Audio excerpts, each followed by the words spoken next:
I flew the predominantly the S-2E tracker. Nothing about Milt Whitehurst's background growing up in Balch Springs hinted at a lifetime spent in the air. When I went into the Navy, the extent of my flight time was one commercial flight. The inexperience was a good thing because the Navy didn't have to worry about correcting any bad habits. So when they train you from the ground up. The experience Milt did have came from his upbringing, which included an athletic career at Mesquite High School.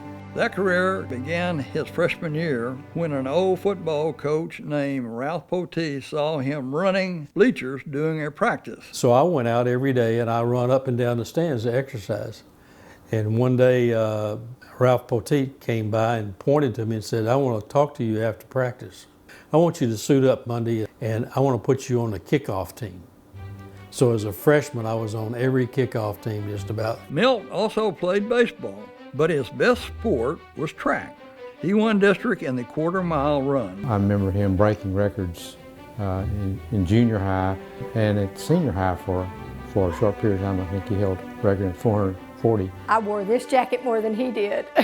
We were dating at that point in time. Milt joined the Navy in 1966, and while he had no experience as a pilot, his experience as an athlete prepared him for the service. Sports can keep you physically fit for a good life, and discipline of being able to do something that you're directed to do. He did really well under pressure. I think sports probably prepared him for that.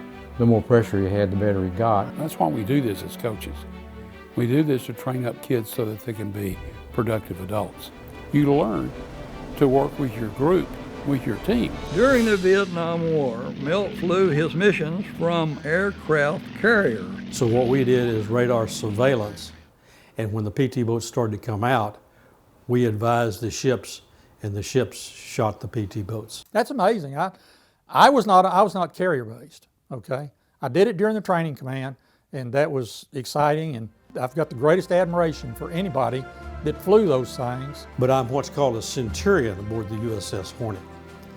That's 100 or more landings. I don't know how many takeoffs and landings they did, but for every takeoff, there hopefully is a landing. And he always laughs and calls it a controlled crash because you're really crashing on the surface of the carrier. Following his 20-year career in the Navy, he spent the next 17 as a pilot for American Airlines. I had one of the best on-time ratings of American pilots with a 94% rating. If more young people had exposure to the real-life stories of those who've served, like I had from knowing Milt and from living in his home as a college student, I think it would really build a deeper sense of patriotism in future generations. I'm just proud that I was able to serve our country and to do something that maybe it was small, but many people adding it together makes us have the country we have now, the freedom we have, and all of that.